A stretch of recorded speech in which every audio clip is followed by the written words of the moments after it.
Hey everyone, and welcome to another episode of Power Hour. I'm Pastor Ty. I'm Pastor Bambi. That's right, it's not Pastor Kyle today. He's still in a foreign country somewhere. I'm not really positive which one. And Pastor Bambi has kindly offered to step in for the week. I was forced to. Yeah, that sounds more accurate. That does sound more accurate. So I thought it'd be kind of fun for many of us to get a chance to ask her a few questions, talk about some of her journey, some strengths, and just overall get to know you better, Pastor Bambi. I'm really excited for this. I'll do my best to open up and let people try to get to know me. I struggle with that. I was going to say, out of all the things I know about you, you being open is probably like the first thing I learned about you, is you're just as open as a book. That's right. I wear my heart on my sleeve. There you go. I really wanted to focus our conversation on two different things. And the first one was, I think of ministry. And ministry, I think, is very similar in leadership style to a lot of other jobs. Is everybody wants to be the top dog, right? Everybody wants to be the man in charge, the CEO, the general, the manager, whatever it is. In our case, lead pastor.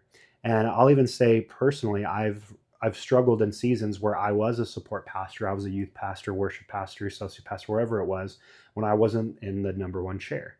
And so somewhere I've seen you really shine is being what I like to call second chair leader, someone that is a leader, but in that support leadership role.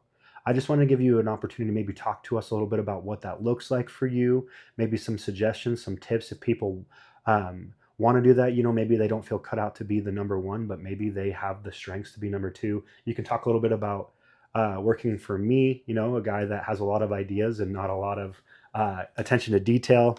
I just want to kind of open the floor for you. Okay. Well, I don't know. I think made to be somebody that's not like that top person. That's just not how I think my makeup is. In my professional life, I'm a licensed social worker as well, and I went to school and had different opportunities in my career field. I've had opportunities where I have been the director, the main leader, training people. And then had opportunities where I was staff and was there to support whatever the leaders was doing. So I've worked both roles, and I'm just someone that is okay to be kind of in the background and help where needs to be helped, but not necessarily have that drive or that desire or need to be like classified or seen as the top dog or the top person. No, that's it's just good. not just who not I you. am. Yeah. And the world needs those of us. Definitely. Are those people. I think that as far as Powerhouse goes and the church being that second chair or that support has been pretty important, as I think you guys have talked in your podcast before that you came into Powerhouse and there was already kind of a church there. Powerhouse has been the only church that I've ever known. Mm-hmm. I was saved there in 2007 under Pastor Steve. I was still in youth group back then, Bambi. You were in youth group. Let's go. So old. And just have kind of grown there with Pastor Steve as my first pastor, and then the succeeding pastor is Pastor Curtis, helped me grow a little bit more. And so then when he stepped down and we were looking for a pastor and you came along, there was a lot of growing that needed to be done for myself as well. Just because I was like, I don't know, what's this going to be like having a pastor who is younger than I am. Pastors had always been father figures to me. And so that was going to be a weird. Are you saying I'm not your father figure? You're not my father figure. Okay, well, you just ruined my whole day. No, I'm just kidding. My father figure. I think I had attributed it to Pastor Steve was like my grandpa. Pastor Curtis has been kind of like my dad. You've kind of been like my little brother. Let's go. That's how it's been. But I think that we grew together. You allowed me to ask a lot of questions when I didn't understand your vision or where things were going. Yeah. Or when I just needed more details on how we were going to get there, kind of thing. Yeah. No, that's so good. I think that something that probably, I think a good amount of people know in the church, I try to share it and those that pay attention, but some people may not know, is that, man, Bambi, you do a lot more than I think people realize. Is, I get the great part of being the front guy, the idea guy. I get to share the message, kind of say where we're going. And a lot of times you're the one that ends up trying to figure out how we're going to make that happen. I like to call you the nuts and bolts pastor. And man, you're so good at just the day to day running things, the things that I struggle with, that my weakness of leadership. So it's really been a really cool situation. And I think when you said you asked a few questions, I think you're underselling it. I think if I got paid by the questions you asked, I might be a rich man today. It was a lot of questions. But no, I thought it was really good, and I always commend her. Some of you may not know, but the church, I would say, is fair. In the last 2-3 years, has dynamically shifted, not just in, I would say, the direction we're going, but in how we systematize everything, how we follow up with everything. Just overall, I'd say, besides the name and hopefully the heart, most things have changed about the church. And you've just done a great job of not just, I would say, rolling with the punches, but really being a champion of that change. And I think that that speaks to the relationship that we developed early on, that working relationship of trust and respect, and feeling comfortable and asking questions when I didn't understand the why. I think that when you came into Powerhouse, we were at a position where we had been without a pastor for almost a couple years, and I got the privilege, or I don't know if it was a privilege, the right word. To kind of be the person that kind of kept things going while we were doing that search. And so I had a lot of rapport with the people who were already at Powerhouse. Yeah. And so in building relationship with you was, and asking those questions was able to help me understand and help sell things, or help explain things to some of the congregation that was already there, who may have been struggling with some of the changes that were happening as well. Mm. Because I mean, nobody likes change. Yeah. Ever. That's fair. And so that was able to happen, I think, because we had that rapport, and I was able to help sell some of that stuff. And I think that that's a good quality for that second in command. It's got to have the lead pastors back, understand the vision, know all the ins and outs. So you have to ask all of those questions so that you can help other people to understand who might be struggling with that change as well.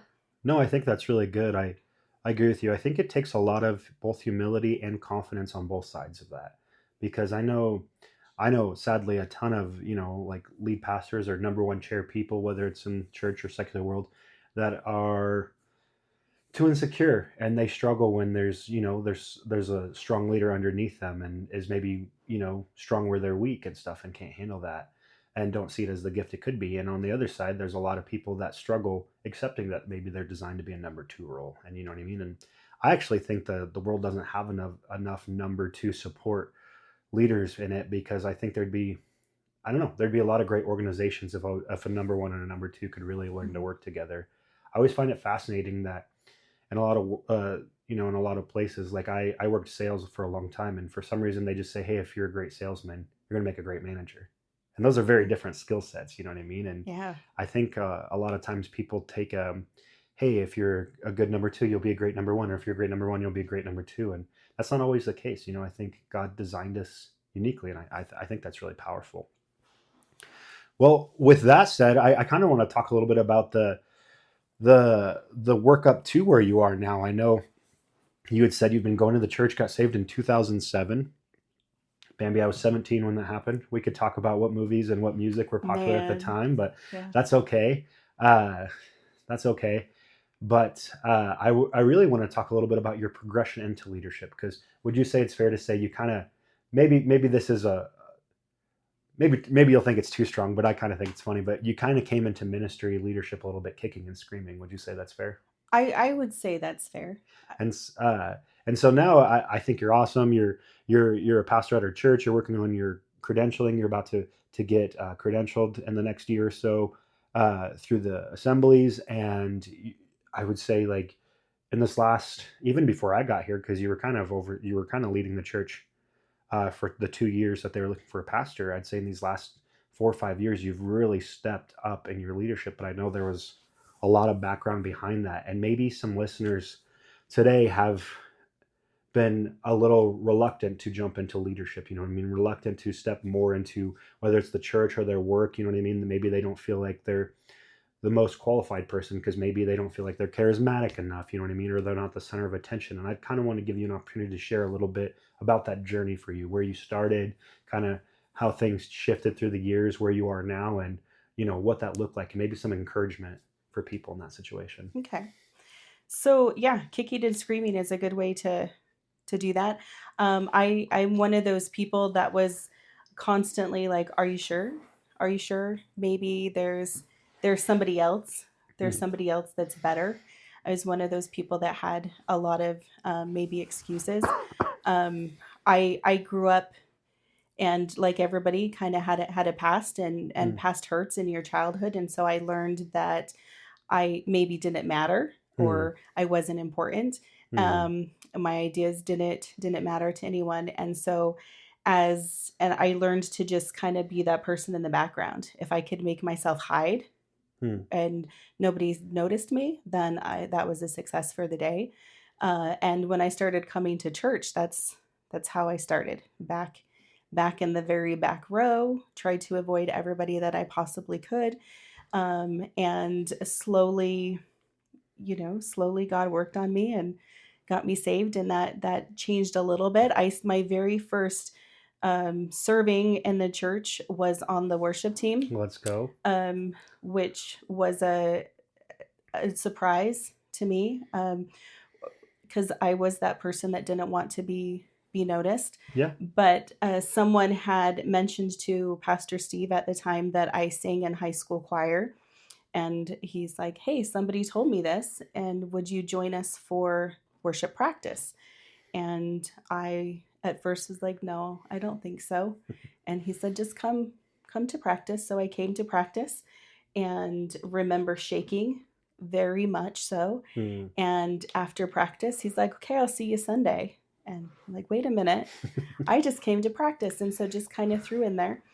And so I was on the worship team from that point on till what, 15, 16 years or so, Yeah. Yeah. was on the worship team.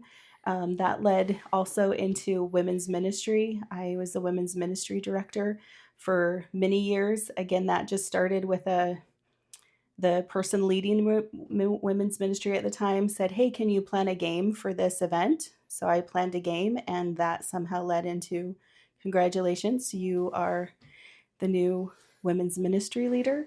Let's go. Um, and not that I felt like it was my calling or that um, it's what I need. I just felt it was what I needed to do. I'm Yeah. one of those people that if I see a need or if I see like, oh, somebody else isn't doing it, Yeah. if I have the skill, then I'll step up and I'll do my best Let's go. to make sure that it gets done. Let's go.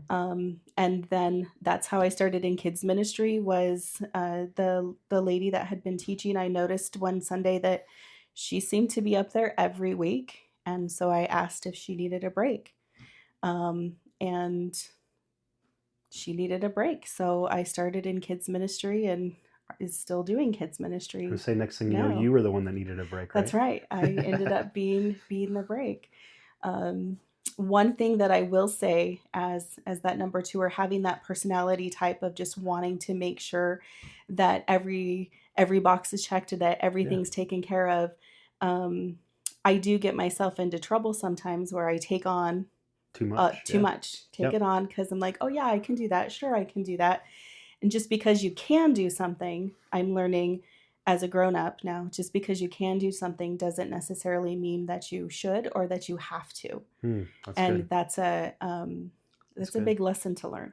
Yeah, no, I've always loved to point out to people, it says that God prepares good works for you to do, but not every good work is your good work, right? So That's right. sometimes we need to let things fall so that others can come and pick it up. And I think you've grown in that a lot over the years that I've known you. And I just want to talk a little bit to listeners that maybe you've been hesitant. I'll say when I first came into the church, Bambi was running everything for the 2 years they were without a pastor. I show up, and the first thing you said to me is like, "Oh, are you okay now? Good. I quit everything." You know what I mean? That's You're like, right. "I'm gonna sing," and that's all you get out of me. And I was like, "Well, we'll see." You know what I mean? And uh, even before I came, watching the live streams, watching things, I could see how God had gifted you. I could see how you were being used, and I just believed there was more for you. And so I laughed because, you said that, and I think it was like, what, 2-3 months later that I was like, hey, I'm looking to hire a part-time kids person. You should really consider this. You said no. And I was like, all right. Then I waited about another month and I was like, hey, I'm looking for a part-time kids person. You should consider this. And you're like, no. And then I said, I think the third time how I actually convinced you is like, oh, you don't have to do it forever. It's just do it until I hire someone else. And you're like, oh, okay, I'll do it till you hire someone else. Yeah. I haven't hired anyone else yet, Bambi, Yeah, just so you know. haven't- So you haven't she's been yet. doing it for a while, but it started with that and eventually took on a few other things, and your portfolio began to grow. And it was probably 6 months ago, you came to me and you're like, hey, my job's coming to an end. Your other job, you're working super part-time.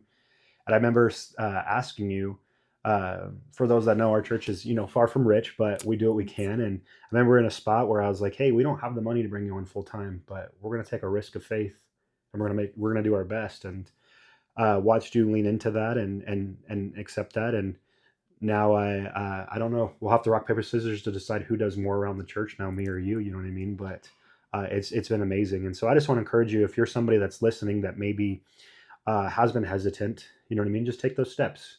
You never know where God might lead you if you just take that one step of faith. And for those that maybe see the call of God in others, continue to pray for them, continue to encourage them, and continue to call greatness out of them. Because, Bambi gets to hear this about herself all the time and she gets embarrassed, but I'm going to let everyone else know here is like, Bambi's amazing. And one day Bambi's going to outgrow my leadership and outgrow our church, but she's going to stay anyways because she loves you guys. But I'm very thankful for her.